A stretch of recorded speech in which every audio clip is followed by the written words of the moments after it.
Missionary പ്രവർത്തനം മനുഷ്യക്കടത്താണ് എന്നതാണ് എൻ്റെ അനുഭവം. അധ്യാപകനായ KS രതീഷിൻ്റെ കുറിപ്പ് കണ്ണു നിറയ്ക്കുന്നതാണ്.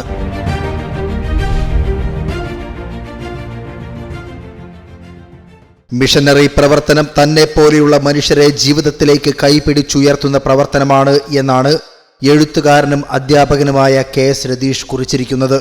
തൻ്റെ ബാല്യകാലത്തെ അനുഭവങ്ങൾ ഹൃദയസ്പർശിയായി പങ്കുവയ്ക്കുകയാണ് അദ്ദേഹം. നെയ്യാറ്റിൻകരയിലെ പുല്ലുമേഞ്ഞ ഒറ്റമുറി വാറ്റുപുര. ഇത്തിരി കൂടെ വെള്ളം പൊങ്ങിയാൽ മണ്ണിട്ട് കെട്ടിയ ചുവര് ഇടിഞ്ഞ് ഒരു തള്ളയും 3 മക്കളും ചാവും. പുറത്ത് പെരുമഴയും കാറ്റും.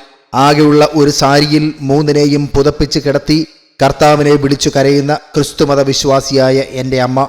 വാറ്റും കള്ളത്തടിവെട്ടും അംബാസഡർ കാറും തലയണയിൽ പോലും ഒളിപ്പിച്ച പണവുമുള്ള ഹിന്ദുവായ വേറൊരു പെണ്ണ് കെട്ടിയ എൻ്റെ അപ്പൻ. ഹിന്ദുക്കളുടെ മാധവസേവ ലക്ഷ്യമാക്കിയ മിഷണറിമാർ 3 നേരം തീറ്റിയും കിടക്കാൻ ഇരുമ്പുകട്ടിലും പഠിക്കാൻ റിങ്കിൾ റൗബെ എന്ന മിഷണറി സ്ഥാപിച്ച സ്കൂളിലെ സൗജന്യ വിദ്യാഭ്യാസവും കൊടുത്തു. വായിക്കാൻ ബൈബിളും. അവൻ +2 പഠിക്കുമ്പോൾ വിശന്നു തലകറങ്ങി വീണപ്പോൾ തുണയായത് ഒരു ലുഡ്വിന മേരി എന്ന കന്യാസ്ത്രീയാണ്. അവരാണ് നല്ലൊരു ചെരുപ്പും ഉടുപ്പും ആദ്യമായി വാങ്ങിക്കൊടുത്തത്. ആ കരിമനിന്ന് മതവും മതഭ്രാന്തുമില്ലാത്ത ഞാനായി. എനിക്ക് മതവും ജാതിയുമില്ലാത്ത 2 മക്കളുണ്ടായി. ജീവിക്കാനുള്ള വഴിയുമായി.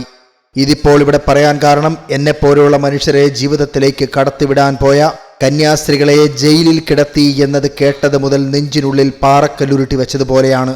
സത്യത്തിൽ മിഷണറി പ്രവർത്തനം മനുഷ്യക്കടത്ത് തന്നെയാണ്. ഞാൻ നിങ്ങളെ മനുഷ്യരെ പിടിക്കുന്നവരാക്കാം എന്ന ക്രിസ്തുവാക്യം തിരിച്ചറിയാത്തവർക്ക് ഇത് പിടികിട്ടില്ല.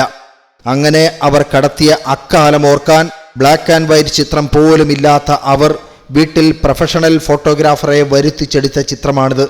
അടച്ചുറപ്പുള്ള വീടൊക്കെയായെങ്കിലും കാറ്റിലും മഴയിലും ആ അമ്മ ഇന്നും അതേ പ്രാർത്ഥനയും നിലവിളിയുമാണ്. ഏതു കോടതി എതിരു നിന്നാലും ഞാനെങ്കിലും തടവറയിൽ കിടക്കുന്ന അമ്മമാർക്കായി ഇങ്ങനെ ഒരു സാക്ഷ്യം പറയണ്ടേ. ഇന്ത്യയുടെ അഭിമാനമായ മദർ തെരേസ ഇന്നായിരുന്നു എങ്കിൽ എന്ന് പറഞ്ഞാണ് അധ്യാപകൻ കൂടിയായ രതീഷിൻ്റെ കുറിപ്പ് അവസാനിക്കുന്നത്.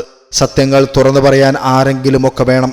തീവ്രവാദത്തിൻ്റെയും അവസരവാദ രാഷ്ട്രീയത്തിൻ്റെയും ഇരകളായി വെറും തറയിൽ കഴിഞ്ഞ 6 ദിവസമായി അന്തിയുറങ്ങുന്ന ആ കന്യാസ്ത്രീകൾക്ക് വേണ്ടി